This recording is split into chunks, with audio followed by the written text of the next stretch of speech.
saveurs, sons et accords. Un voyage dans les traditions latino-américaines. Écho d'Amérique latine. Toute la diversité de l'Amérique latine, hablando en espagnol, une mosaïque de culture.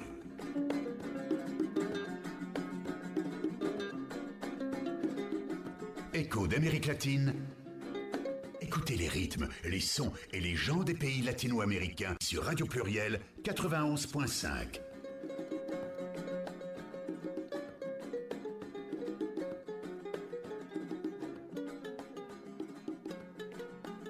Muy buenas tardes a nuestros queridos auditorio de siempre. Estamos en la émission Ecos de América Latina. Bonjour à tous, merci de nous recevoir chez vous, en voiture ou où vous vous trouvez. C'est Écho d'Amérique latine, comme chaque samedi à 14h-15h.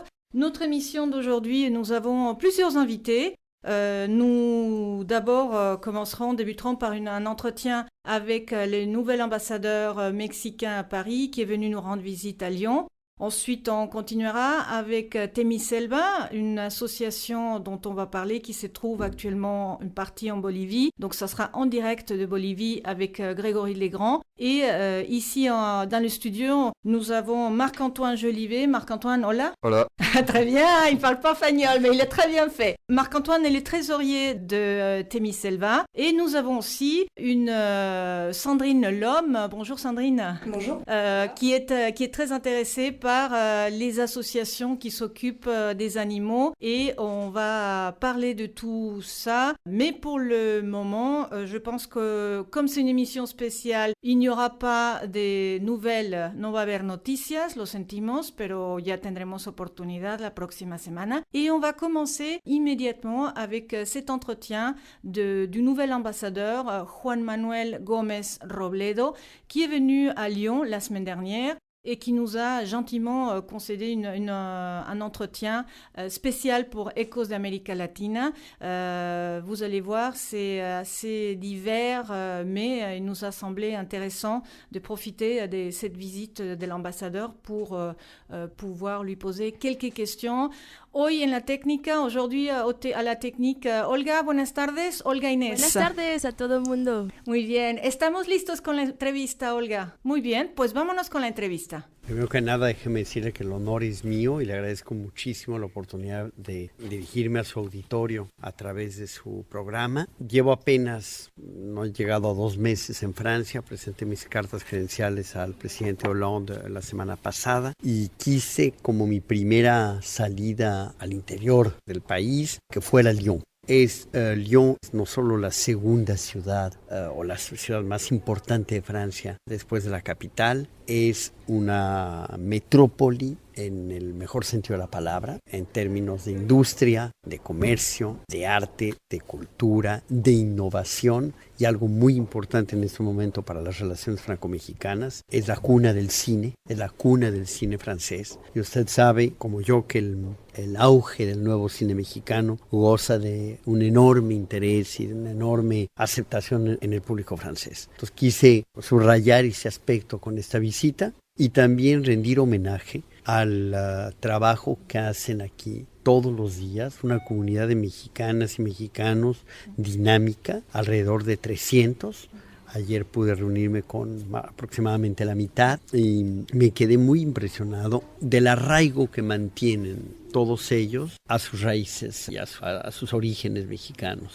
La mayoría llevan aquí más de 15 años, si no es que 20, 30, 40, y no dejan de reivindicar constantemente su pertenencia a México y a todo lo que México significa y hacen esfuerzos heroicos.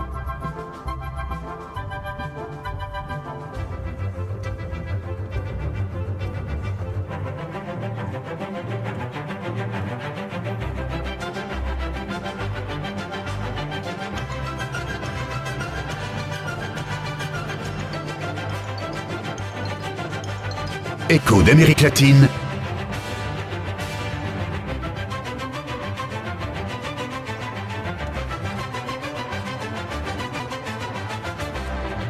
Un voyage dans les traditions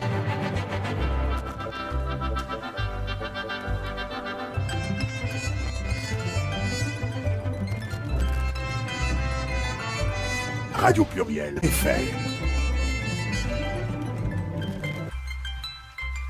Hoy en día también Lyon representa para nosotros un motivo de orgullo en la medida en que aquí se congregan proyectos que simbolizan el relanzamiento de la relación entre México y Francia. Uno de ellos, la producción de la vacuna contra el dengue en esta colaboración extraordinaria entre Sanofi Pasteur y las autoridades mexicanas. Otra expresión de esta colaboración es la presencia de cirujanos y médicos mexicanos en el Hospital de la Croix-Rouge que se están capacitando para llevar toda la experiencia leonesa a los hospitales de México, al centro médico, en lo relativo al trasplante de hígado. La industria aeroespacial para México, en el transcurso de los últimos años, de 2009 a 2015, hubo unos 60 proyectos FDI, lo cual representa que hay un intercambio también. En un momento dado me dijo, tenemos mucho que aprender a nivel médico, pero pienso que también hay una reciprocidad de aprendizaje. Entonces, México es cierto, en la industria aeroespacial no podemos decir líder, pero está entre los primeros puestos, yo diría. No sé si usted tiene mejor visión que yo. Bueno, yo tengo datos muy frescos en la mente. Vamos en muy poco tiempo a ser un país líder en la cadena de producción de los aviones, de los helicópteros y de muchas cosas. México ya es un socio irreemplazable. Los trenes de aterrizaje de los Airbus van a ser en Querétaro. El cableado de todos estos aviones y los aviones Boeing también, que es el otro gran productor, se están haciendo en Querétaro. Es un socio irreemplazable esa cadena, con un impacto fundamental, no solo en el crecimiento económico de Querétaro y en el empleo y todo eso que es fundamental, en la formación. Querétaro, con 1,5 millones de habitantes, tiene 72 universidades, entre ellas una universidad de aeronáutica, y muchas que dan una formación técnica de 2 años probablemente, pero que alimenta el mercado del trabajo, que eleva la calidad de la mano de obra y por ende la productividad. Están tan contentos los franceses que ya se abre en septiembre el Lycée Français International Jules Verne en Querétaro, con 40, 50 alumnos para empezar de preescolar y de primaria. Bueno, es una gran noticia. Será el 5º liceo francés en la República.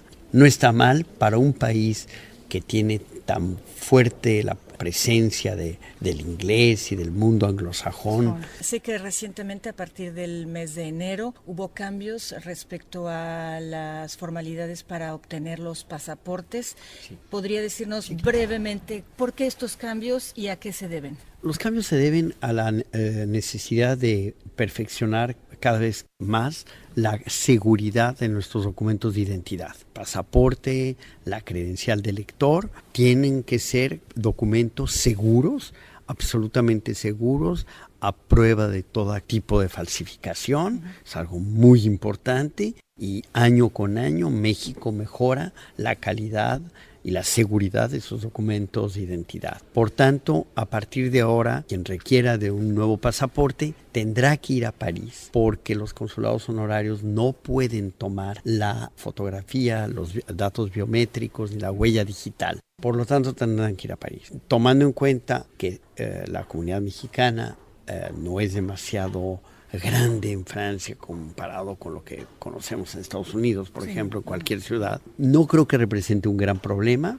pero sí me preocupa que quienes no puedan pagarse el viaje o las personas mayores o quienes tengan algún problema de salud. Entonces me he comprometido, si la Secretaría me lo autoriza, a intentar hacer una suerte de, como le llamamos en Estados Unidos, un consulado sobre ruedas o un consulado móvil, venir con el equipo y hacer en 2 o 3 lugares donde se concentra el mayor número de mexicanos con motivo de estas jornadas México y anunciándolo con anticipación a través de las redes sociales y tratar de auxiliar a quien les resulte más complicado ir a París. Se va a poder obtener, sin tener que viajar a México, hay que ir a París, pero no hay que ir a México, la credencial de lector.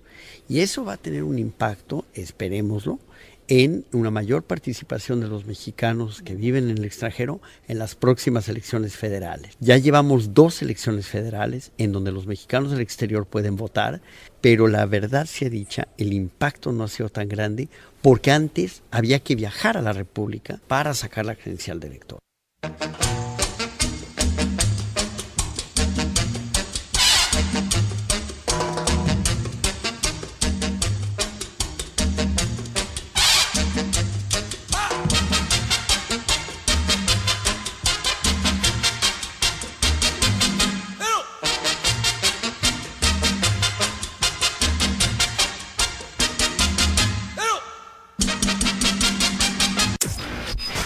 Radio Pluriel 91.5.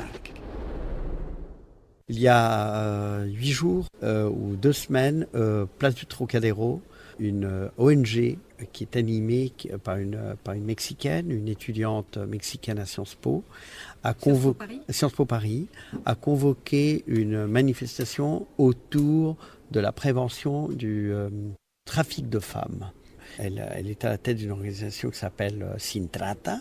Elle a créé cette organisation à Mexico et elle continue son travail de prévention et elle est surtout très au fait de ce qui peut arriver aux étudiantes mexicaines ou aux touristes qui débarquent en France sans parfois avoir tous les codes culturels et qui peuvent tomber très rapidement entre les mains des trafiquants. Donc elle fait un travail de prévention, de prise de conscience que l'ambassade, je suis très fier de le dire, a accompagné, a soutenu. Nous avons participé dans cette manifestation. Et nous sommes réunis avant-hier, elle et moi, nous sommes convenus de faire un travail de diagnostic peut-être plus ponctuel. Nous voulons visiter les prisons françaises. Nous n'avons pas énormément de prisonniers, mais on veut s'assurer que, non seulement de leurs conditions, bien sûr, ça fait partie de notre obligation en matière d'assistance consulaire, mais s'assurer des causes qui ont peut-être conduit certaines femmes à être emprisonnées. Et donc, je crois qu'il y a un travail qui est permanent compte tenu du fait qu'aujourd'hui, tout le monde se déplace avec si grande facilité. Nous avons énormément d'étudiants qui ne passent pas par les consulats parce qu'ils viennent pour une durée de 6 mois, un semestre d'échange. Il y en a beaucoup à Lyon. Et ne serait-ce que ce matin, nous avons découvert une Mexicaine qui travaillait dans une institution, qui n'avait jamais entendu parler de la communauté, qui est là depuis 10 ans. J'ai dit, mais attendez, il y a une communauté qui est... Donc il y a un effort permanent de mise en relation qui doit se faire et que nous voulons soutenir. Et vous allez faire cette expérience de venir à Lyon, de vous déplacer et voir les villes un petit peu d'une certaine taille en France. Vous allez le faire avec d'autres villes parce que c'est quelque chose de très nouveau. Qu'est-ce qui vous a motivé ? Je pense que je suis ambassadeur en France et pas simplement à Paris. Donc ma juridiction couvre toute la France, y compris la France d'outre-mer, que j'aimerais visiter également. Mais enfin, il faut commencer par ce qui est plus proche. Donc c'est Lyon, dans la semaine prochaine Strasbourg, après Toulouse, Bordeaux, Marseille, et ensuite après l'été, j'irai à Rennes, à Brest, parce que le Cuauhtémoc, le voilier école Cuauhtémoc, nous rend visite à Brest au mois de juillet. C'est un programme, hein ? C'est un programme, mais c'est un programme en même temps très agréable. Visiter de si belles villes, c'est quand même très agréable. Donc on joint l'utile à l'agréable. Et j'en suis très content. Pour revenir au sujet des droits des femmes, je voulais vous dire que fin avril se tient à Mexico le Women's Forum, qui est un forum très important des femmes très importantes de la haute administration mexicaine et de la politique y participeront. C'est un forum très important qui se tiendra à Mexico. Toutes les années, depuis la relance de nos relations, sont des années du Mexique en France et de la France au Mexique. Nous n'avons pas besoin d'un label. Les choses se passent si bien entre nous que toutes les années sont des années de festivités. Je peux vous annoncer par exemple, c'est officiel, que la France sera l'invité d'honneur du Festival Cervantino en 2017 à Guanajuato. Donc nous aurons cette très grande exposition d'art mexicain au Grand Palais à partir du 5 octobre. Mais c'est toujours à Paris, c'est toujours à Oui, Paris. mais je vous disais tout à l'heure de cette exposition sur les modernes, ici, à Lyon, Musée des Beaux-Arts, en 2017. Merci beaucoup. Cette exposition se trouve à Mexico maintenant Et et ça- va à Guadalajara à la fin du mois d'avril. Donc on n'arrête pas, nous n'arrêtons bien, pas très et bien. nous n'arrêterons pas. Merci beaucoup, monsieur l'ambassadeur. Je vous en prie. Écho d'Amérique latine, un regard pluriel sur l'actualité d'Amérique latine.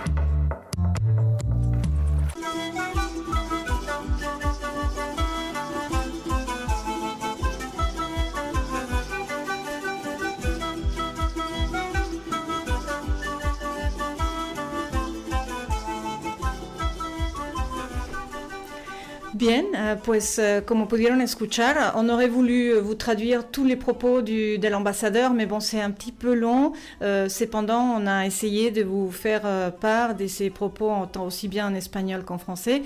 Mais sachez que l'entretien sera disponible sur notre site Écho d'Amérique latine. Excuse-moi, c'est pas le site, c'est la page Facebook. Voyons, les réseaux sociaux. Écho d'Amérique latine sur Facebook. Vamos ahora a continuar con la entrevista. Les decía, vamos a hablar de una asociación que se llama Temiselva y le tengo aquí en estudio. Está el tesorero Marc-Antoine Jolivet y vamos a hablar contigo aspectos finanzas y qué es. Pero tenemos la comunicación en directo desde Bolivia con el presidente de la asociación, Grégory Legrand. Inés, ¿está Grégory escuchándonos? Grégory, buenas tardes o buenos días para ti. Esta asociación Temiselva es un proyecto que nace y nos va a explicar Grégory exactamente cómo nace, cómo il est né ce projet d'association Temiselva depuis la Bolivie. Marc-Antoine, depuis quand il est Grégory en Bolivie? Alors cette année, il est en Bolivie depuis le mois de septembre 2015 et il y reste jusqu'en 2017. Ah, entonces va a estar un momento, il va rester un petit moment. Oui, il va rester un petit moment pour travailler sur le projet pédagogique qui va commencer d'ici mi-mars et également pour rechercher un terrain pour construire un centre de secours animalier. D'accord. Donc, si en deux mots on devait dire qu'est-ce que c'est Temiselva, qu'est-ce esta asociación, ¿qué hace? Donc, c'est préserver la faune sauvage en Amazonie. D'accord.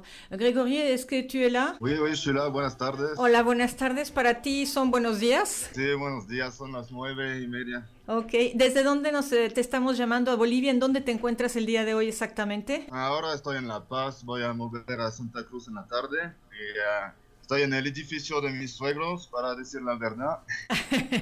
Así que para la prueba que estamos en vivo, es ya el vecino que ha sacado su martillo, así que puede ser que hay un poquito de ruido.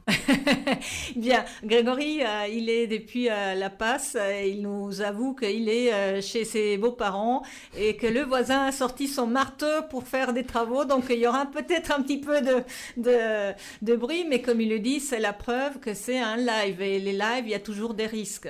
Bon, Grégory, comment nace esta asociación? ¿Cómo vous avez décidé de créer cette association Temiselva? Bueno, la idea vino desde un buen rato, unos 9-10 años. Depuis 9 ans. Cuando fui a hacer un trabajo de voluntario por primera vez en Ecuador. En Trabajar Ecuador. con animales silvestres en un refugio. Y allá me di cuenta de todos los problemas de los animales, cómo los tratan, el tráfico, cómo está organizado, todo eso. Y me decidí dedicarme a esta causa. Porque antes, ¿qué con hacías? amigos. Qu'est-ce que tu Dime. faisais avant? Qu'est-ce que tu faisais avant? Tu es allé faire un stage en Équateur en 2011 et dans un centre de sauvegarde d'animaux. Et avant, dans quel cadre tu es allé faire ce stage? Avant, j'étais en fac de mathématiques. Et je me posais la question de qu'est-ce que je faisais là. Et j'ai décidé de voyager la première fois pour me changer les idées, savoir ce que je voulais étudier. Et puis finalement, j'ai décidé de voyager. Donc j'ai consacré les 10 dernières années à ça. Muy bien. ¿Y de dónde sale? ¿Cuáles son las metas? Porque me dices, hay un centre de rescate, donc un centre de sauvegarde, tu l'appellerais comme ça, d'animaux sauvages, c'est ça? Algunos dicen refugio, centre de secours, refuge. Hay varios nombres para decir la misma cosa.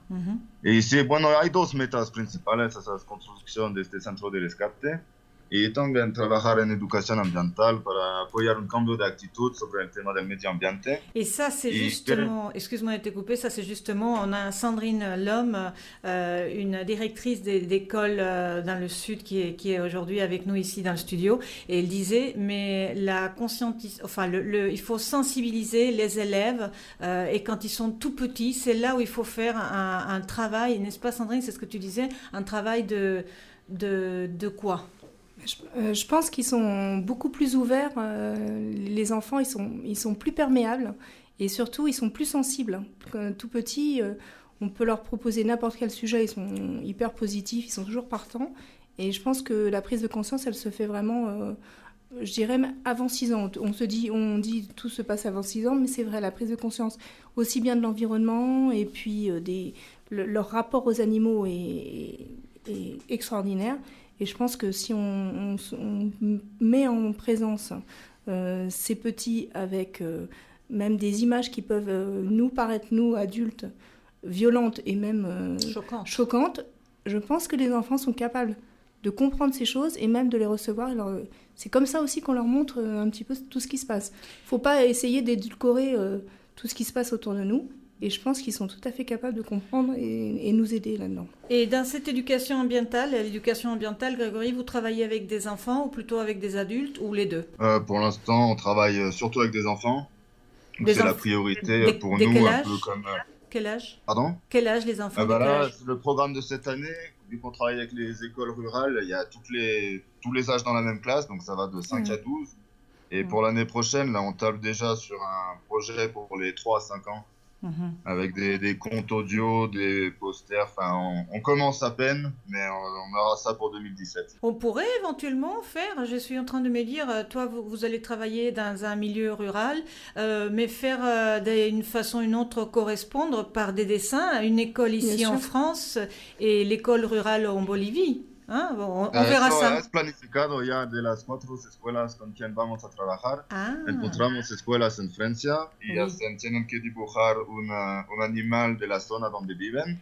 En France. Escribir el nombre. En France. En los dos. Ok. Donc chaque école, de leur côté, les enfants doivent dessiner, faire un dessin sur des animaux dans leur environnement, c'est ça? Voilà, un animal local. Après, prendre une photo de toute la classe et la professeure qui coordonne l'écriture d'une lettre pour l'école de l'autre pays.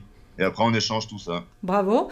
Et Grégory, donc c'est aussi bien construire donc un centre, un refuge pour ces animaux, mais travailler sur l'éducation ambientale. Mais ma première question, ça serait pourquoi en Bolivie? Pourquoi pas en Équateur où tu es allé faire déjà le stage? La Bolivie, c'est un pays qui a beaucoup de problèmes avec l'environnement. Que ce soit le trafic animal, la coupe des arbres, la chasse illégale, la pollution. C'est des thèmes qui ici c'est assez banal et c'est pas très réglementé ni très contrôlé. Donc il y a beaucoup à faire. Et puis dans tous les animaux qui sont victimes du trafic, une fois qu'ils sont récupérés, ils savent plus quoi en faire parce que tous les refuges qu'il y a, déjà qu'il y en a pas beaucoup, ils sont pleins. Alors, mais il y en a quand même. Hay algunos refugios. Hay unos 3-4 oficiales, sí. 2 que no son muy oficiales. Oficio. ¿Y en dónde están estos refugios? Están, porque tú decidiste, ustedes como Temiselva, como asociación, decidieron establecerse en el departamento de Santa Cruz. ¿Por qué Santa Cruz? Porque, bueno, primero, una vez que elegimos Bolivia, que nos damos cuenta que Bolivia será buen país para hacer eso, fui a dar una vuelta de todas las tierras bajas en el país para hablar con las gobernaciones o las ONGs, ¿sí? Para entender un poco la situación local y las problemáticas que tienen allá. ¿Sí? Y bueno, la gobernación de Santa Cruz se mueve mucho más sobre el tema y creo que es un apoyo muy importante de tener, el de la gobernación. Y cuando en Beni recién empezaron con el tema, casi no decomisan animales. en Cochabamba las condiciones tampoco no es muy bueno. Sí. Y bueno, estaba una opción de hacerlo en el Chaparé, que está entre Cochabamba y Santa Cruz, pero allá hay mucho narcotráfico. Es peligroso. Así que también buscamos una zona segura, ¿no? Que más si trabajamos con turistas y voluntarios. Porque no queremos estar en el medio de una zona así. Sí, con una zona peligrosa. ¿Piensan trabajar con los turistas? ¿Piensan hacer participar? ¿Vous allez faire participer les touristes? Oui, bah, à partir du moment où on parle de sensibilisation, il faut que les gens viennent à nous. Après, on peut travailler avec des écoles, avec les enfants, tout ce qui est prévu.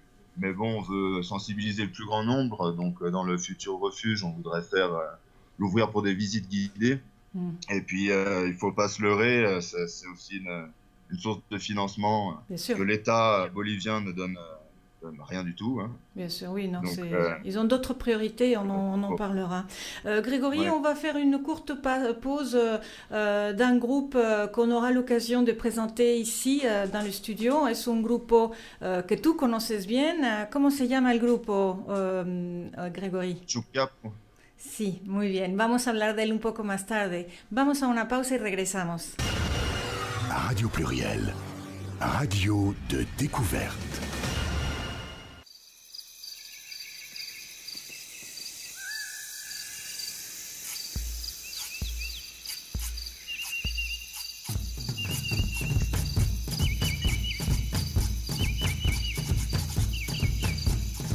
Isidoro ver su bandera ganó la bandera del altar mayor. Isidoro ver su bandera ganó la bandera del altar mayor. Después de 500 años no nos vayan a cambiar. Después de 500 años no nos vayan a cambiar. El baile ritmo de saya por ritmo de caporal, el baile ritmo de saya, por ritmo de caporal.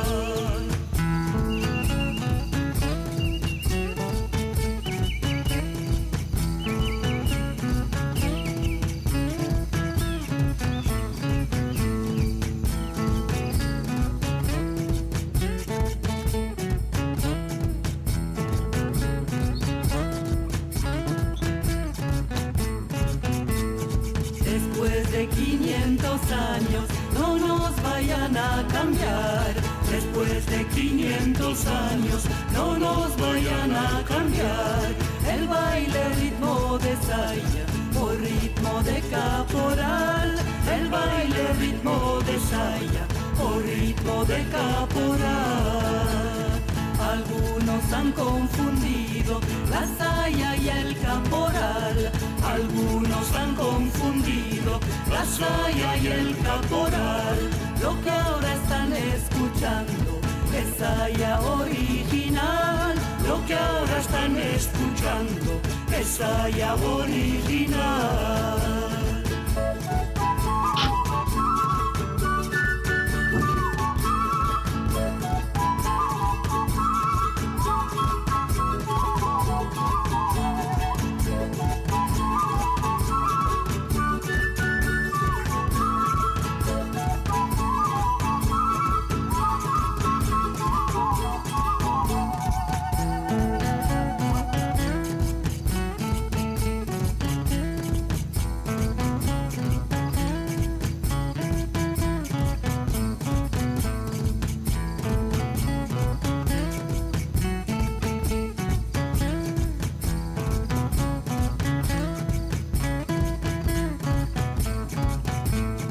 Después de 500 años no nos vayan a cambiar. Después de 500 años no nos vayan a cambiar.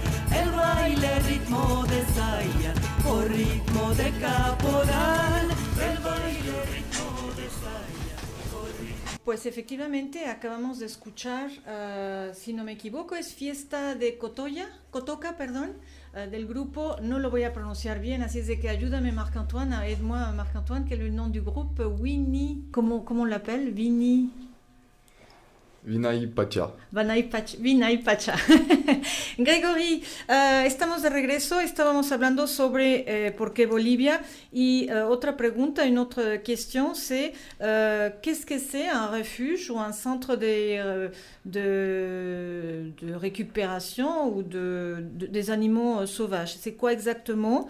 Et quels sont les animaux en Bolivie, dans la région où vous vous trouvez? Quels sont les animaux les plus touchés ou que vous récupérez de plus? Déjà, un centre de secours animalier, le but principal, c'est de recueillir les animaux victimes du trafic. Donc, c'est les autorités compétentes, qui est la gouvernation ou la police POFOMA, qui les récupèrent. Et après, ils cherchent une porte de sortie dans un refuge qui doit leur offrir des bonnes conditions de vie, que ce soit en nutrition, l'aménagement de l'intérieur de la cage, est-ce qu'il faut les mettre tout seul, enfin essayer de coller au maximum aux conditions naturelles des animaux. De l'animal. Et nous on pense que ça c'est un bon début, hein, c'est très bien, mais que malheureusement ça change pas grand chose au thème général du trafic animal. Donc c'est pour ça qu'on voudrait utiliser le refuge comme un outil plus pour l'éducation ambientale, la sensibilisation, et pour libérer des animaux aussi, ce qui aura un vrai impact sur la cause générale. Parce que les animaux qui sont victimes des trafics, c'est lesquels en Bolivie spécifiquement? Il y a 3 principaux, on va dire les singes, oui. Que ce soit les capucins, singes araignées, singes hurleurs, singes écureuils, singes nocturnes. Avec les capucins beaucoup plus que les autres. Les tortues aussi beaucoup. Las tortugas. C'est des aguas de tierra igual. Y aves, más que todo loros, que son paravas, amazonas, aratingas. Tucanos quizás. Tucanos sí hay también. Okay. Et dans quel état vous récupérez ces animaux quand ils ont été endommagés ou qu'ils étaient capturés et après libérés? Depende mucho del animal, de dónde estaba antes, pero puede pasar que para monos o unos felinos sacan las dientes o las garras. Pour les félins, ils les arrachent les dents, c'est ça? Et ils leur arrachent les dents, et même les singes des fois. Qu'est-ce qu'ils font avec les dents? Excuse-moi, mais je suis complètement ignorant. Pour de sécurité, pour éviter de se faire mordre, surtout. Mais en fait, c'est pour l'animal, qu'est-ce qu'ils font de l'animal? Est-ce que c'est à cause de leur peau? Est-ce qu'ils vont les vendre à des zoos? Des animaux de compagnie, en fait. D'accord. Donc, sauf que ils ne se rendent pas compte que c'est un animal sauvage et que quand il grandit, il devient dangereux. Il y a même des gens qui achètent des ours petits sans penser, ou des jaguars sans penser que quand ils grandissent, ça peut être un danger pour eux ou leur famille. Oui. Ouais. Donc ça c'est quand même moins courant, mais par exemple pour les perroquets, ils coupent soit les tendons des ailes pour qu'ils puissent plus jamais voler, soit ils coupent les plumes pour qu'ils puissent pas s'échapper. Et alors dans ces centres de réhabilitation, est-ce que vous gardez les animaux combien de temps et après qué faites-vous? ¿Qué hacen con estos animales? ¿Los recuperan? ¿Los ponen en un estado, les ayudan a que recuperen fuerzas? Y después, ¿qué hacen con estos animales? Y después se quedan allá nomás. Por ahora el tema de liberación en Bolivia no está tomado. Así que es la pena de la situación, es que una vez que vienen los animales se recuperan, están bien, pero sí se quedan allá. Quand vous dites se quedan allá, se quedan en el refugio? Vous le gardez dans le refuge? Vous n'êtes pas autorisé à les libérer? Non, le processus de réhabilitation-libération, c'est quelque chose d'assez compliqué, encore plus en Bolivie, et qui demande pas mal de moyens. Après, quand on ne connaît pas trop le thème animal, on s'imagine qu'il suffirait de leur ouvrir la cage et de les laisser partir. Ah non, on ne peut pas juste comme ça, non. Non, c'est assez risqué parce que c'est des animaux qui ont vécu au contact d'humains, au contact d'autres animaux et qui ont peut-être une maladie. Ah, oui. Et si on relâche un animal avec une maladie qui va se mélanger avec la population sauvage, pour aider un individu, on peut contaminer toute la population sauvage et la décimer. Donc c'est pas un thème à prendre à la légère. Alors, et par rapport en France, donc toi, tú estás en Bolivia, en el departamento de Santa Cruz, et ici, le trésorier est ici en France. Vous êtes actif, Marc-Antoine, comment vous gérez tout ça? Expliquez-nous un petit peu. Alors nous, on fait au niveau de la France des ateliers nature avec les enfants. On essaye d'en faire le plus régulièrement possible.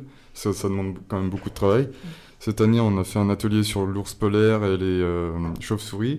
Le samedi 12 mars, on va organiser un goûter et débat. Donc les enfants vont manger des crêpes et on va leur passer des courts-métrages. Et après chaque court-métrage, on va débattre sur le sujet qu'on vient de voir. ¿Y es niños de qué âge, cuántos años, o en dónde, cómo se organiza esto? ¿C'est à travers, par le biais de l'école ou l'association? Comment vous faites? Par le biais de l'école, c'est des gens du village aussi. Enfin, les ateliers, ça fait plusieurs années qu'on les fait maintenant, donc on commence à avoir notre vivier d'enfants qui reviennent à chaque fois.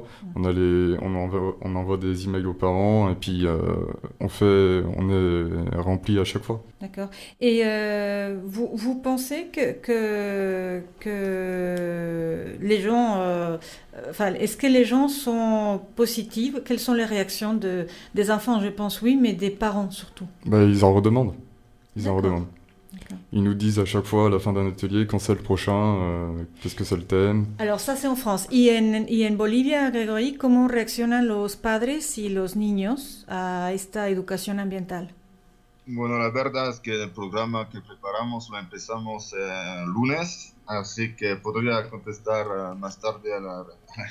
El lunes, cuando dices el lunes, ¿c'est lundi là qui vient de passer? No, el lunes 14 no es el próximo. Ah, d'accord, donc c'est pas encore... Hemos Ok. pasado mucho tiempo planificar todo y Claro. por fin empezamos ya.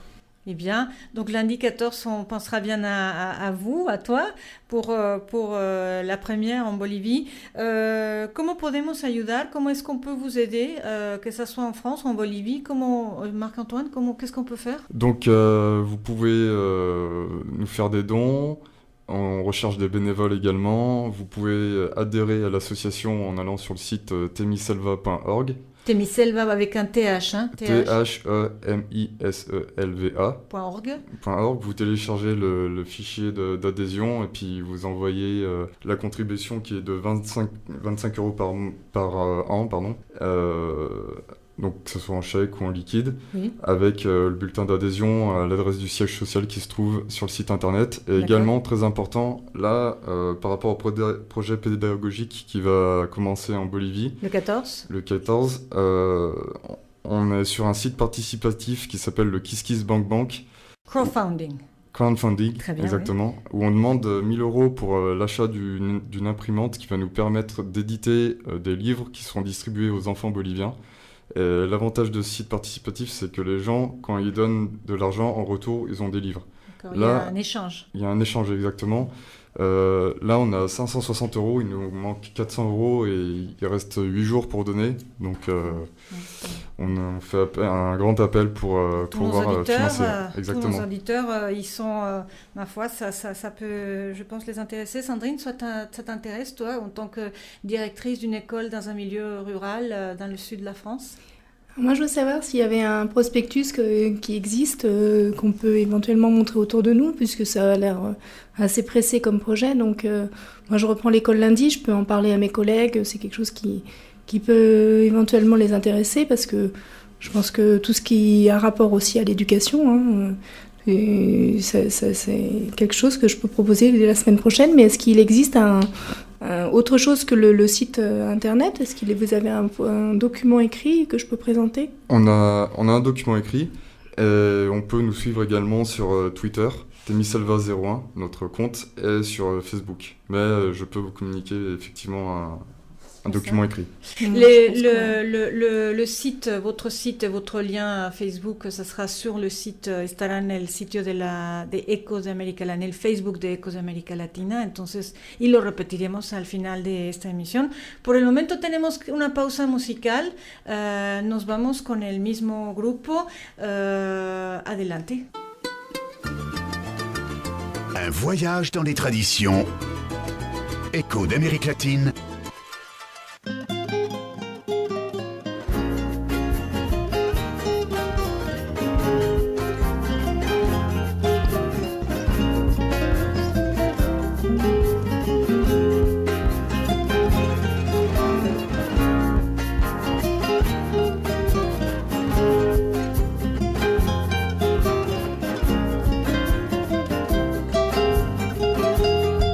cuando la lluvia canta un taquirari entre las hojas de un gran motatú. Aquí muy dentro rebalsa en mi tari mi corazón que fue tari en Tizú. Se me desbordan recuerdos y recuerdos de aquel buen tiempo que nunca volvió. Sigue la lluvia mojándome el alma y en cada verso un recuerdo se ahogó. Lunita Camba que nunca me escribió, tantas promesas que nunca me cumplió. Sigo la huella paseando mi estrella, ya no soy buena, la ausencia me cambió. Lunita Camba que nunca me escribió, tantas promesas que nunca me cumplió. Sigo la huella paseando mi estrella, ya no soy buena, la ausencia me cambió. El guajo, guajo, caminante vela como yo, lleva mi voz de Guapomo en Guapomo. El guajo, guajo, caminante vela como yo, lleva mi voz de Guapomo en Guapomo.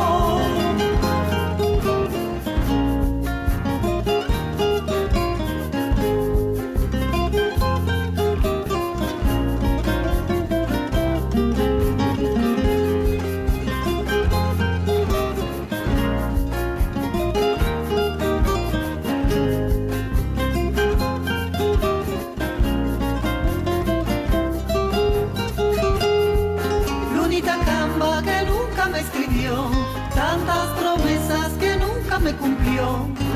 Sigo la huella paseando mi estrella, ya no soy buena, la ausencia me cambió. Lunita Camba que nunca me escribió, tantas promesas que nunca me cumplió. Sigo la huella paseando mi estrella, ya no soy buena, la ausencia me cambió. El guajo, guajo, caminante pena como yo, lleva mi voz de Guapomo en Guapomo. El guajo, guajo, caminante pena como yo, lleva mi voz de Guapomo en Guapomo.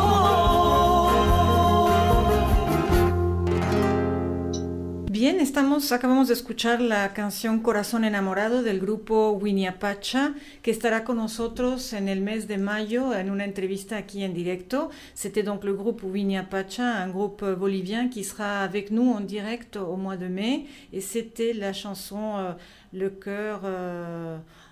comment on dirait, enamorado, amoureux. On a Grégory, Sandrine a des questions pour toi, donc je laisse la parole. Ensuite, on fera notre agenda culturel et la mission n'arrivera presque à sa fin. Sandrine. Alors Grégory, déjà, est-ce que tu peux nous expliquer ce que ça veut dire Thémis Selva? Thémis Selva, c'est Thémis, c'est la dieu grec de la justice, et Thémis en grec, ça veut dire la loi de la nature. Et on l'a rattaché à Selva, qui veut dire la jungle en espagnol. D'accord. Alors ma deuxième question, c'est, tu nous dis qu'on ne peut pas relâcher les animaux sauvages comme ça dans la nature, donc qu'est-ce qui se passe quand le refuge est plein? Eh ben, quand le refuge est plein, on s'entasse et on continue. Entasser les animaux, ça fait que, disons qu'on a une cage pour 5, donc les 5 vont être bien, et puis on va en avoir un 6e, un 7e. Et ça fait que les 7 vont pas être bien. Donc c'est un peu le problème actuel. Bon, et ma dernière question, c'est qu'est-ce qu'il existe actuellement comme moyen de pression en Bolivie pour empêcher justement le braconnage et justement tous ces problèmes qui est engendrés par la capture des animaux? Ce serait au gouvernement de faire les contrôles. Il y a des polices spéciales. Il y a la POFOMA, oui, qui a, on va dire, au niveau national, ils doivent être 15 ou 20. Ah oui, d'accord. Donc, c'est pas grand-chose.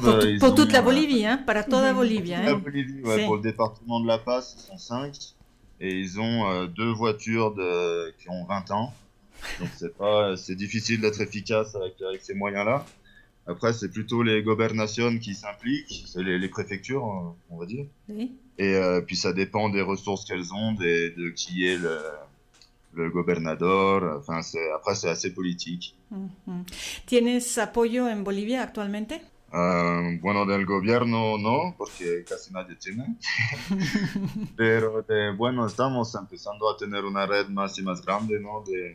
Y espero que empezando a trabajar en Buenavista va a estar mejor y mejor. Pero sí, tengo muchos amigos que me ayudan. Muy bien, pues Gregory, te deseamos mucho éxito, estaremos contigo pensando el día del 14 y podríamos quizá en unos meses programar una emisión para ver cómo está, seguir un poco el proyecto desde aquí, desde Lyon, cómo has avanzado y cuál es la situación de la asociación allá y aquí. Vamos a pasar ahora a nuestra agenda cultural porque el tiempo se nos va rapidísimo. Marc-Antoine. Ouais, donc l'association Temiselva sera présente au Festival du film Curieux Voyageurs qui se tiendra le 19-20 mars à l'espace Fort-Viel de Saint-Étienne. Donc à côté de ce festival de films sur les voyages, il y aura des stands d'associations dont nous. C'est un événement très important pour nous faire des contacts, pour éventuellement récolter des dons, des adhésions et pour vendre de l'artisanat bolivien que Greg m'a envoyé il y a 2 semaines, 3 semaines, donc ça devrait arriver à temps pour qu'on le vende à cette occasion-là. Très bien. Donc c'est week-end du 19-20 mars, tout ça vos agendas. Et à côté de ça, au mois de juin, on va sûrement créer une kermesse nature avec plein de jeux pour les enfants. Et on recherche d'ailleurs par rapport à ça des entreprises avec qui on pourrait faire un partenariat. Par exemple, elles nous font un don et au moment d'une tombola, Oui. le don de l'entreprise sera donné aux enfants. Oui. Et Quel voilà. genre d'entreprise? Toute entreprise peut participer? Toute entreprise peut participer. En plus, ça fera de la pub pour l'entreprise, donc ça peut être super sympa. Là, j'ai démarché déjà une entreprise de sport qui m'a dit qu'elle pourrait sûrement me donner des places de squash ou des places de badminton. Très bien. Donc voilà. Donc à tous nos partenaires, tous les publics qui nous écoutent, que ce soit des estudiantes, que sean amas de casa, que sean quien sea, si les interesa, vayan al sitio de Eco de América Latina, en la página Facebook o la página de Temiselva, que es... Quelle est la page de Temiselva, Marc-Antoine? Sur Facebook, Association Temiselva. Association Temiselva, d'accord, très bien. Eh bien, nous arrivons presque à la fin. D'abord, les doy las gracias a Gregory, que está desde Bolivia, desde Santa Cruz, desde La Paz, perdón. Gregory, muchas gracias, mucho ánimo y pensaremos en ti el 14 que empiezas ese programa de educación ambiental. Te estaremos siguiendo. Gracias a ustedes. Gracias al tesorero Marc-Antoine. Merci Marc-Antoine Jolivet de s'être déplacé, de nous faire partager donc ce festival de films dans lequel il y aura une intervention de Temiselva. Merci beaucoup Marc-Antoine. Merci de m'avoir reçu. Sandrine Lhomme, directrice d'école dans le sud de la France. Merci beaucoup Sandrine d'avoir participé. Merci de m'avoir invité. Y a Olga Inés, gracias por tu ayuda técnica. Vamos a terminar quizás con una pausa musical antes de dejar la antena a la próxima emisión. Saveurs, sons et accords, un voyage dans les traditions latino-américaines.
carretero, ¿a dónde va usted? A la fiesta de la Virgen de Cotocahué.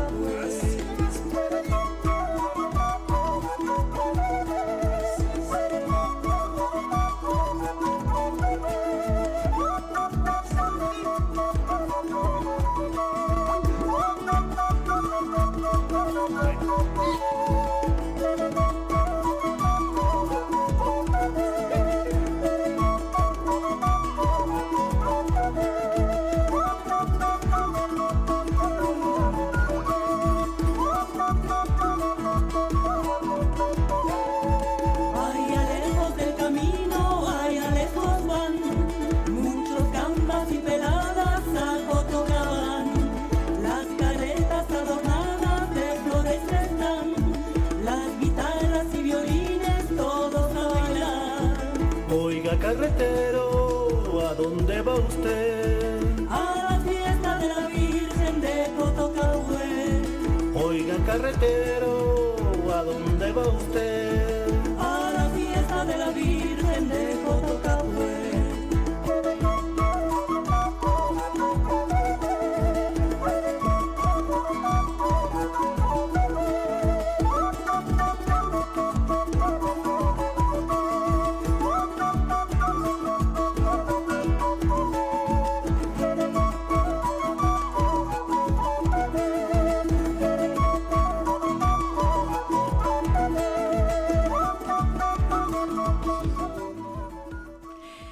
Bien, nuestra emisión casi llega a su final. Únicamente para, en la parte de la agenda cultural, mencionarles que empieza el Festival de Cine Latinoamericano del 9 al 23 de marzo. Tienen el Festival de Cine Reflejos, el cine tanto de España, ibérico, como latinoamericano. C'est le Festival du cinéma ibérique et latino-américain comme chaque année. C'est du 9 au 23 mars. Au Zola à Villeurbanne, et vous pouvez avoir toutes les informations sur le site internet lesreflets au pluriel-cinéma.com. Vous avez une trentaine de films de plusieurs pays, évidemment en version originale avec traduction. D'ailleurs, notre collaboratrice Maëlle Paras fera un entretien à certains de ces directeurs de films. Quant à nous, Olga Inés y su servidora Rosario Gómez, les damos las gracias por habernos escuchado. Les damos cita, como cada semana, el próximo sábado, de 14 horas a 15 horas. Y vamos a terminar con una pausa musical, deseándoles que tengan un muy agradable sabadito y un agradable fin de semana. Gracias a todos. Écho d'Amérique latine, un regard pluriel.